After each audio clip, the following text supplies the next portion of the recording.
Hello पिलामाने आज आम पढ़ा अस्थि बा बोन विषय। अस्थि एक कठिन संयोजक टिश्यू।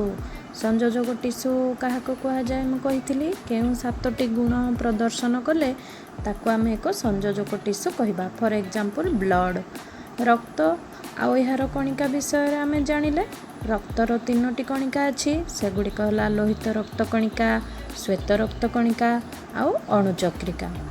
एतकी विषय आम जानी। बर्तमान द्वितीय संयोजक टिश्यू हेउछि आम शरीरर अस्थि बा बोन। रक्त थिला एक तरल संयोजक टिश्यू किंतु अस्थि हेउछि एक कठिन संयोजक टिश्यू। यह शरीरर आकार निर्धारण करिथाए।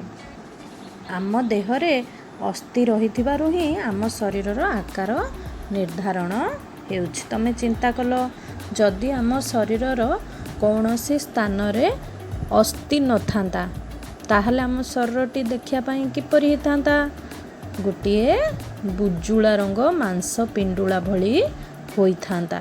तेणु यार मुख्य अस्थिर मुख्य कार्य कौन ना है आम शरीरर आकार निर्धारण करता है।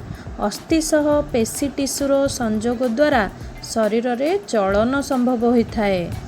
आम देहरे हाड़ थिबा जोगुरु ही ताहा सहित मांसपेशी लगी आमे चलन करि पारुचे, अर्थात आम हाथ गोड़ चलै पारुचे, हाथ रे विभिन्न काम करि पारुचे, शरीरर अन्यान्य अंग प्रत्यंग चलन करि पारुचे, गोड़ रे चली पारुचे।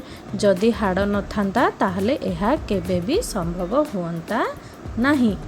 एही टिश्यूर कोष को अस्थि कोष बा ऑस्टियोसाइट कह जाए। एडा इंपोर्टेंट मन रखिबो जे अस्थि टिश्यूर कोष को कौन कह जाए, अस्थि कोष बा ऑस्टियोसाइट। एठी तळे देखो चित्र रे देइची अस्थि कोषर चित्र देइची। एडा होचे तुमरो अस्थि कोषर चित्र, तार न्यूक्लियस भी कोठी देखै देइची। याको कह जाए अस्थि कोष बा ऑस्टियोसाइट। एही टिश्यूटी बेस दृढ़ आउ टाण। अस्थिर जो टिश्यू से बहुत दृढ़ आउ टाण। यार मैट्रिक्स कैल्शियम और फॉस्फोरस यौगिक उपादान रे गठित। अस्थि मुख्यतः समस्ते जानिच जे कैल्शियम खाया पई कहा जाए हमर हाड़ स्ट्रॉन्ग करिया पई। तो यार मुख्य उपादानटा होची कैल्शियम आउ फॉस्फोरस। शरीरर गोटे अस्थि को अन्य एक अस्थि सह संयोग करुथुबा टिश्यू को लिगामेंट कहा जाए।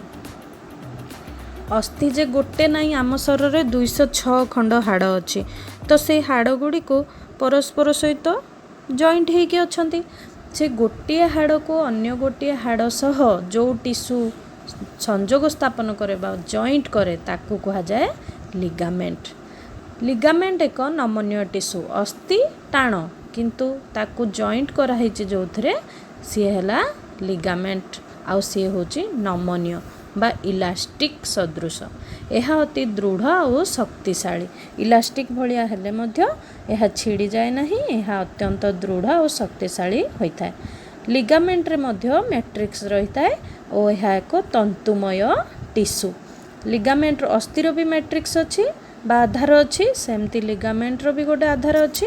आ यह फाइब्रस अर्थात तंतुमय होई रही थाए जहाँकि ताकू दृढ़ और शक्तिशाली करिथाए। तो ये गला लिगामेंट। नेक्स्ट देख दीची अस्थि सह पेशी को संयोग करुथुबा टिश्यू को टेंडन कहा जाए। ऊपर आमे पढ़िले जे गोटे अस्थि को अन्य अस्थि सह जो टिश्यू संयोग करे सी है लिगामेंट, आउ अस्थि सह पेशी को जी संयोग करे सी है टेंडन। भल कि मन रख, गोटे लिगामेंट जी अस्थि सह अस्थि को संयोग करे, आउ है टेंडन जी अस्थि सह पेशी को संयोग करे, अर्थात आमर हाड़ आ मांसपेशी को संयोग करे सी है टेंडन। टेंडन बा पेशी रज्जु एक अन्य प्रकारर संयोग टिश्यू। रज्जु माने दौड़ी, तो ये गोटे पेशी दौड़ी सदृश रही। यह मध्य तंतुमय टिश्यू बा फाइब्रस टिश्यूर अंतर्गत। जेभली लिगामेंट गोटे फाइब्रस टिश्यू सेमती टेंडन मध्य गोटे फाइब्रस टिश्यू। यह दृढ़ अनमनीय। भल कि डिफरेंस गुड़ा मन रख।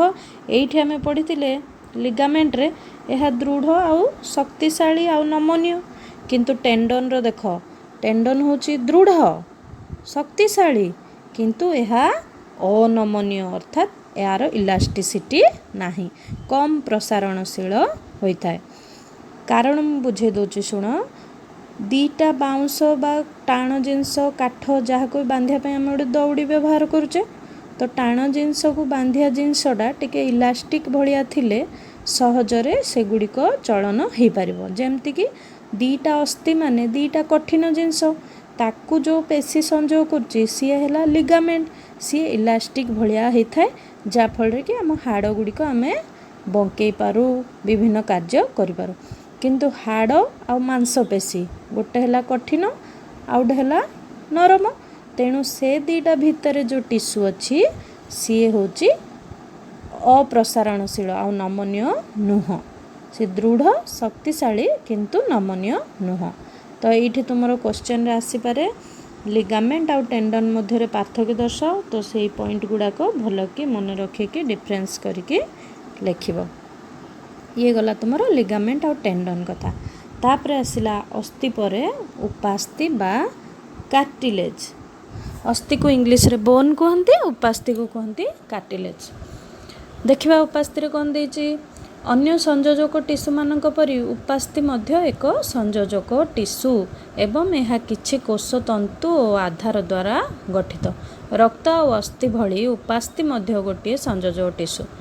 उपास्थि रे थिबा कोष को उपास्थि कोष बा कोंड्रोसाइट कहा जाए। अस्थि रे थिबा कोष को ऑस्टियोसाइट कहा जाउथला।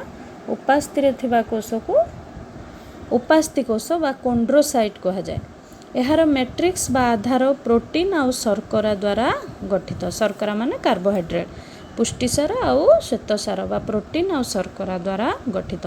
बर्तमान देखिए आम शरीर उपास्थि कोठी थाए, शरीर रे थिबा लंबा अस्थिर अग्रभाग। आम शरीर जेते सब लंबा अस्थि अच्छी तार अग्रभागटी यही उपास्थि द्वारा गठित।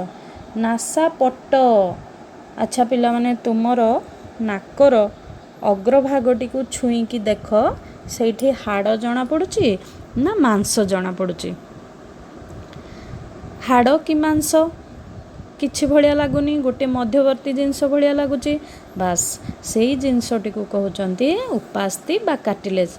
ठीक से परि हमरो इयर पिना माने बहिर्कर्ण, बहिर्कर्णटी को छुई देख, सी भी उपास्थि द्वारा गठित। ताको आमे मोड़ी पारिबा, जे कोनोसी दिग को बंकई पारिबा, भांगी पारिबा, किंतु सीए हाड़ नुह कि मांसपेशी नुह, सी होची कार्टिलेज अर्थात सरल भाषा कहिया गले नरम हाड़ सदृश। आउ कोडे एटा तो कला बाहर भागर जे लंबा अस्थिर नासापट्ट, बहिर्कर्ण, स्वरपेटिका, हमर जो स्वरपेटिका अच्छी गलारे से मध्य उपास्थि द्वारा गठित। श्वासनळीर भित्ति, श्वासनळीर मेन पार्टटा भी उपास्थि द्वारा गठित। पंजरा हाड़, शरीर भितर थिबा पंजरा हाड़े भी उपास्थि कोष रही। अच्छा, कान रे उपास्थि थिबरो आमे ताहाको बंका करिबारो। तुमे पाठ न पढ़िले शिक्षक शिक्षयित्री कान को हाथ पलाए माने कानटा मोड़ी ही जाए, अर्थात सी होची उपास्थि द्वारा गठित, तेणु आमे ताको बंका करिपारो। अच्छा, ताहले अस्थि और उपास्थि काहेके अलगा जानि पारलो। अस्थि होची दृढ़ टाण, उपास्थि होची नरम आउ नमनीय। चर्म और मांसपेशी मझिरे थिबा, चर्म आउ मांसपेशी मझिरे थिबा रक्तवाहिनी नली और अस्थि मज्जा भितरे आउ आम स्नायुर चारि दिगरे गोटे टिश्यू अच्छी, ता ना होची एरियोलार कनेक्टिव टिश्यू। एटा गोटे अलगा टिश्यू उपास्थि ठू भिन्न। कौन कहला, कनेक्टिव टिश्यू माने तो संयोजक टिश्यू। एरियोलार कहीं कह जाइए ना, ए टिश्यूटा टिके हल्का आ ता भितरे एआर थाए, तेणु ताको एरियोलार कनेक्टिव टिश्यू कह जाइए। या कोठी देखा जाए ना, आमर जो चर्म देह उपरे चर्म अच्छी, से चर्म तल को ठीक जो रक्तवाहिनी नली सबू जाइचंती सेठी एरियोलार कनेक्टिव टिश्यू रही। आउ कोठे अच्छी अस्थि मज्जा। अस्थि मज्जा माने आम हाड़र गोटे रस थाए, ताको कह जाए अस्थि मज्जा बा बोन मेरो। सेठी मध्य एही कनेक्टिव टिश्यू थाए। आउ जेते स्नायु आम देहर अच्छी तार चारि दिगरे मध्य एही एरियोलार कनेक्टिव टिश्यू रही। तो तुमको जदि पचार जे आम शरीर केउं केउं स्थान रे एरियोलार कनेक्टिव टिश्यू देखा जाए तो फास्ट हूँ कह चर्म आ मांसपेशी मझिरे थिबा रक्तवाहिनी नली, द्वितीय है अस्थि मज्जा भितर, आ तृतीय है स्नायुर चारि दिगरे। 3टा पॉइंट। तो एजावत केतोटी संयोजक टिश्यू विषय जान लो। फास्ट पढ़ी रक्त, आज पढ़िले अस्थि आ उपास्थि, तापर होची एरियोलार कनेक्टिव टिश्यू। संयोजक टिश्यू साधारणतः शरीरर विभिन्न अंग भितर थिबा खाली स्थान पूरण करिबारे सहायक हेबा सहित शरीरर विभिन्न आभ्यंतरीण अंग गुड़िकर सहयोग आउ टिश्यू मरामती करिबारे साहाय्य करथान। संयोजक टिश्यूर मुख्य काम होची एडा जे एमाने शरीरर जो अंग गुड़िक अछंदी सेमान मझिरे जो खाली स्थान थाए ताकू पूरण करती आ विभिन्न आभ्यंतरीण अंग गुड़िकर सपोर्ट रूपे कार्य करते आ टिश्यू को मरामती करते। आउ गोटे प्रकार टिश्यू अच्छी पिला माने ता ना होची एडिपोज टिश्यू। अच्छा कहि परिबो कि आम शरीर चर्बी केउठारे गच्छित होई रहिछि? चर्म तळे अछि। आउ जेते सब आभ्यंतरीण अंग अछि तार मझी मझी स्थान रे चर्बी गच्छित होई रहिछि। चर्बीर कोष गुड़िक स्नेहसार दाना बा फैट ग्लोब्यूल रे भरपूर होई रही थाए। फैट बा स्नेहसार रे तैयारी होई रही थाए। गच्छित चर्बीर एही स्तरटी शरीर पई एक ताप प्रतिरोधक इन्सुलेटर भली कार्य करे। माने अत्यधिक ताप कम बा बेसी रो एहा आम शरीर को रक्षा करे।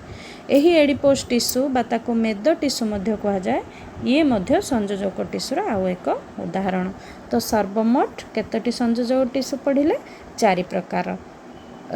रक्त, अस्थि, उपास्थि, एरियोलार कनेक्टिव टिश्यू और मेद टिश्यू बा एडिपोज टिश्यू। सॉरी 5 प्रकार कनेक्टिव टिश्यू विषय रे जानिले। Thank you. देख किछि इमेज एठी कार्टिलेज आ लिगामेंट रो चित्र, बोन रे केमती जॉइंट हेची। ये हैला तुमरो टेंडन आउ मसल्स को जॉइंट करछि लिगामेंट हाथ रे। ये हैला एरियोलार कनेक्टिव टिश्यू रो चित्र। तापर अछि एडिपोज टिश्यू कोठी कोठी फैट सेल रूपे गच्छित रही थाए। एडिपोज टिश्यू आभ्यंतरण अंगर भीतर पट एडा हैला तुमरो फैट सेल चर्म तळे रही थाए।